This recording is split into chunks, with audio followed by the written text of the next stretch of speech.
Lecture में हम बात करेंगे ब्लड एंड इट्स कंपोनेंट्स के बारे में।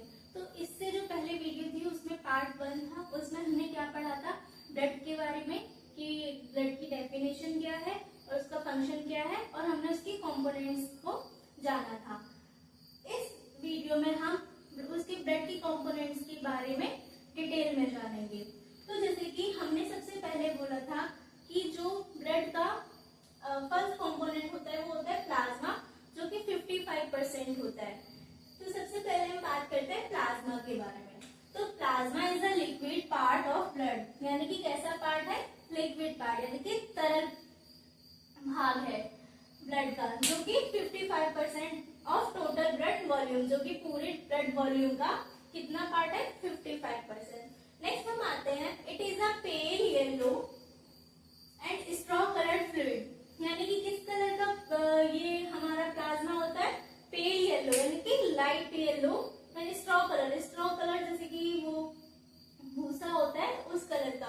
ठीक है, plasma is made up of 90 to 92% water. Plasma जो होता है वो 90 से 92% किसका बना होता है, वाटर का बना होता है। अब इसमें और क्या होती है, 7 to 8% प्रोटीन्स, यानी कि जो 90 से 92 तक क्या होता है, वाटर से बना होता है, और जो हमारा बाद में जो बच जाता है 7 to 8% वो किससे बना होता है, प्रोटीन से। अब जो प्रोटीन होती है वो कौन कौन सी होती है, एल्ब्यूमिन, ग्लोब्यूलिन्स और फिब्रिनोजेन। ठीक है, तो ये इन तीनों प्रोटीन से मिलकर हमारा क्या बना होता है, प्लाज्मा। तो हम बात करेंगे प्लाज्मा किस किस से बना होता है।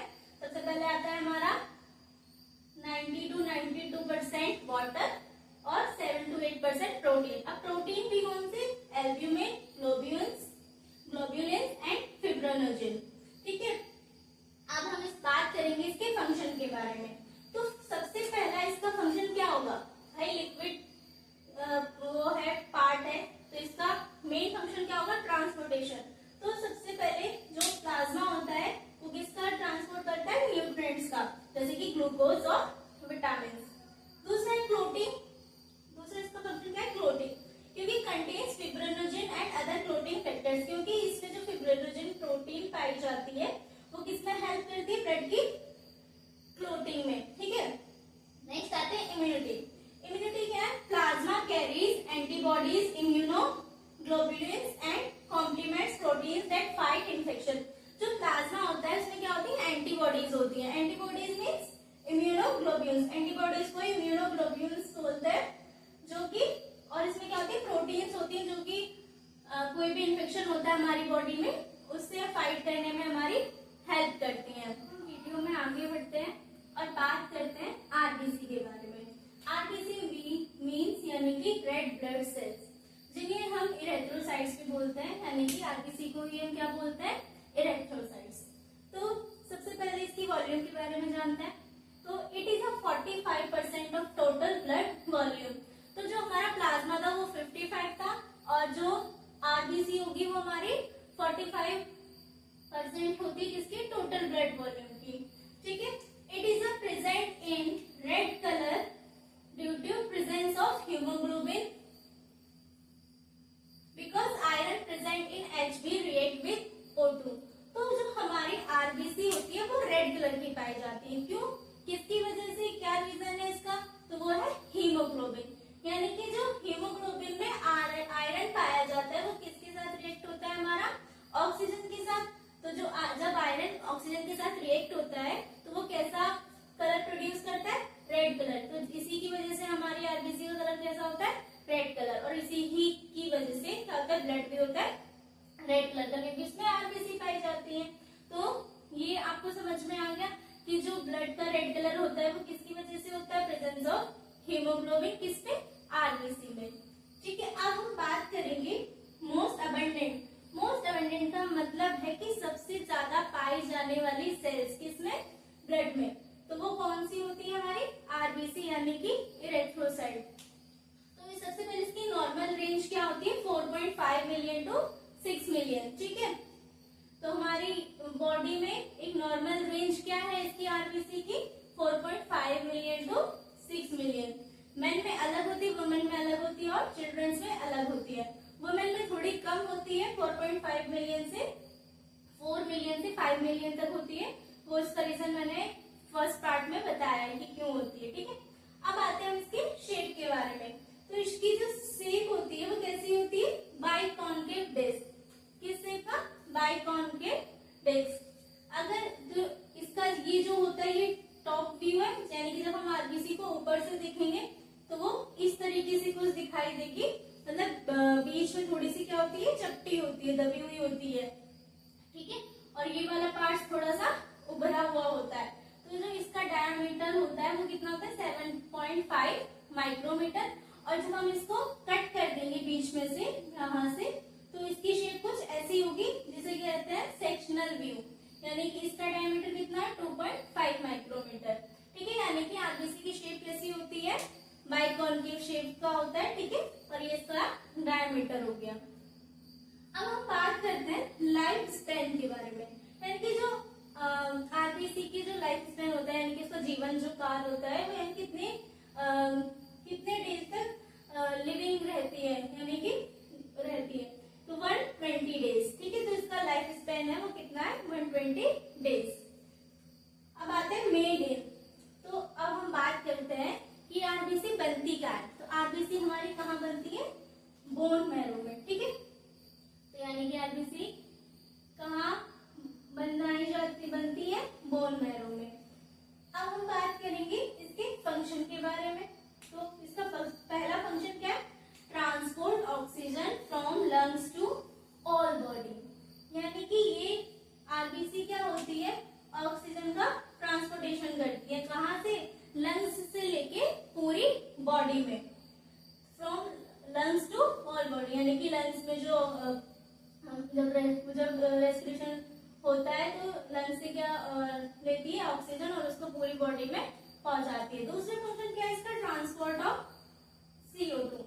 जो कार्बन डाइऑक्साइड निकलती है, मतलब जब ऑक्सीजन इनहेल करते हैं तो जो कार्बन डाइऑक्साइड होती है उसका ट्रांसपोर्ट करती है, कहाँ से, टिश्यू से back to the lungs. Lungs में आते हैं, लंग्स से फिर वो एक्सहेल हो जाती है। ठीक है, अब है गैस एक्सचेंज। गैस एक्सचेंज इन कैपिलरीज, यानी कि जो ब्लड कैपिलरीज होती है उसमें गैस एक्सचेंज में हेल्प करती है। क्यों करती है, क्योंकि जो इसकी शेप होती है बहुत ज्यादा फ्लेक्सिबल होती है, तो जिसकी वजह से ना इजीली क्या हो जाता है, ट्रांसपोर्ट हो जाता है गैसेस का, किसमें, टिश्यू में। ठीक है, तो एक बार रिकैप कर लेते हैं। इसका क्या, 45% total blood volume, red colour होता है किसकी वजह से, हीमोग्लोबिन की वजह से। ठीक है, और मोस्ट अबंडेंट नॉर्मल रेंज क्या है इसकी, 4.5 मिलियन से 6 मिलियन। लाइफ स्पेन क्या है, 120 days. Made in bone marrow, bone marrow में बनती है। फंक्शन क्या है, transport of oxygen, transport of CO2 और गैसेज एक्सचेंज। ठीक है, अब आप इसका स्क्रीनशॉट ले लो नोट्स के लिए।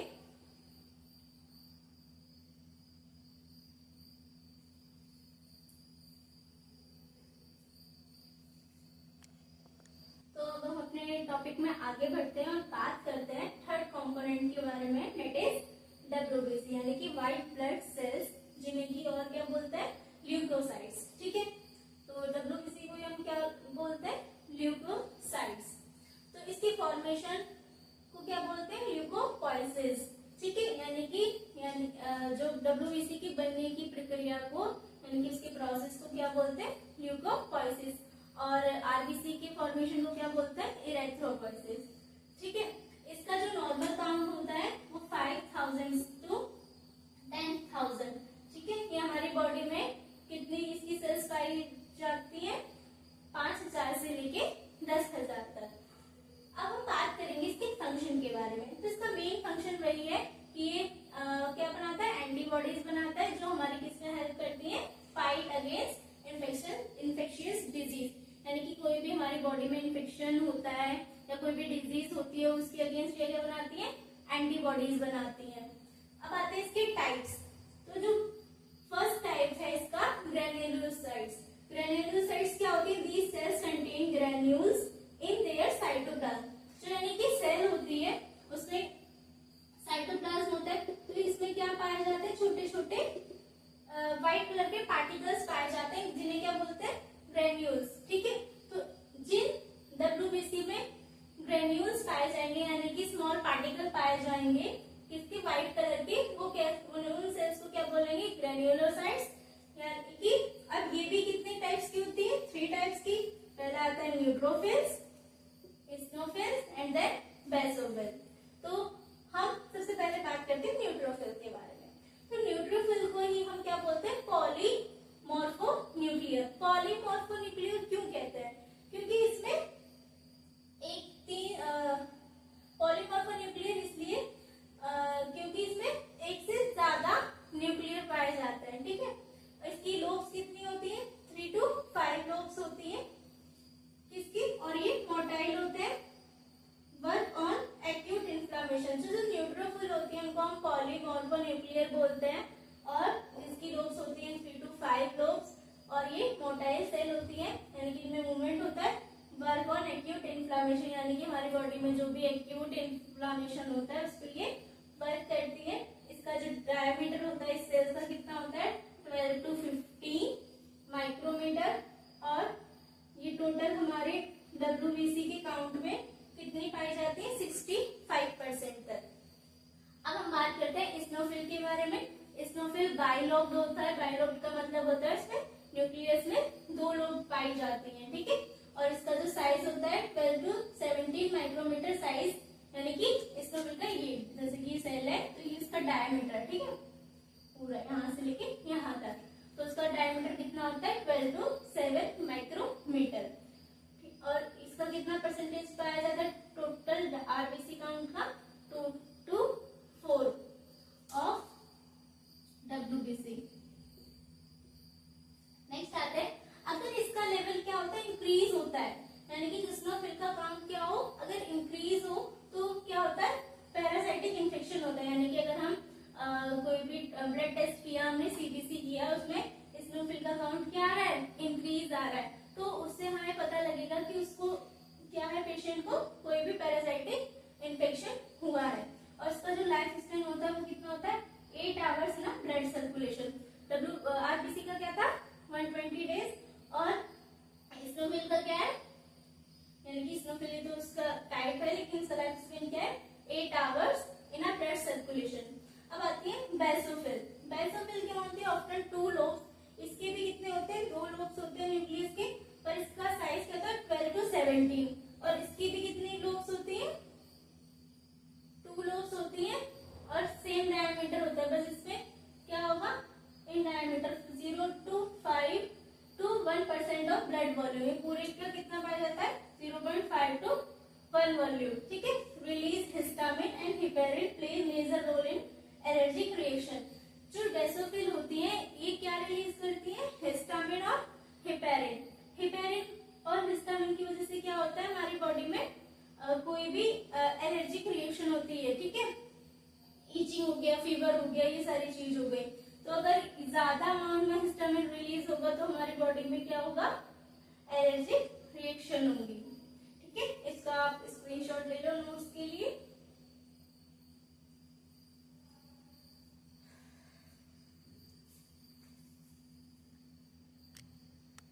हम लोग बात करते हैं अपनी WBC की नेक्स्ट टाइप के बारे में, अग्रेन्युलोसाइट्स। यानी कि एग्रेन्युलोसाइट्स क्या होती है, इसमें नो ग्रेन्यूल्स, यानी कि इसमें ग्रेन्यूल्स नहीं पाए जाते हैं। तो ये भी 2 टाइप की होती है। फर्स्ट होती है हमारी मोनोसाइट्स, दूसरी होती है लिम्फोसाइट्स। तो मोनोसाइट्स जो है हमारी लार्जेस्ट WBC है, यानी कि जो सबसे बड़ी WBC है बॉडी की, वो क्या है, मोनोसाइट्स, ठीक है। ये किस शेप की होती है, किडनी शेप की। इसका क्या होता है, न्यूक्लियस होता है, तो इसको क्या बोलेंगे, किडनी शेप्ड होती है, ठीक है। दूसरी आती है लिम्फोसाइट। लिम्फोसाइट क्या होती है, स्मॉल टू मीडियम साइज, यानी कि ये लार्ज होती है और ये क्या होती है, स्मॉल होती है। न्यूक्लियस कैसा उसका होता है, लार्ज और राउंड, यानी कि सेल है और इसका न्यूक्लियस क्या होता है, एकदम लार्ज होता है, ठीक है, और राउंड होता है। अब हम बात करेंगे टाइप्स के बारे में। तो जो लिम्फोसाइट्स के भी 3 टाइप्स होते हैं, बी सेल्स, टी सेल्स और NK सेल्स। अब हमारी ये पूरी सेल्स की बात हो गई। अब आती है हमारे प्लेटलेट्स की बात, ठीक है। तो ये होती है सबसे, ये स्मॉलर सेल है और इसका डायमीटर क्या होता है, 2 से लेके 4 माइक्रोमीटर। इसकी नॉर्मल रेंज क्या है 1,50,000 to 4 लाख, ठीक है। इसका फंक्शन क्या है, स्टॉप ब्लीडिंग, यानी कि जब भी हमें कोई इंजरी हो जाती है तो प्लेटलेट क्या होती है, ब्लीडिंग को स्टॉप करती है, ठीक है। और वहां पे क्या फॉर्मेशन करती है, क्लॉट, ठीक है। वहां पे क्या बन जाता है, क्लॉट, और इसकी शेप क्या होती है, डिस्क शेप, ठीक है। तो ये हमारी पूरा टॉपिक था किसका, ब्लड और उसके कंपोनेंट्स के बारे में, ठीक है। आप इसका स्क्रीनशॉट ले लो इसका नोट्स के लिए। और अगर आपको और मेरी वीडियो पसंद आई तो उसको लाइक करें, सब्सक्राइब करें और शेयर करें, ठीक है।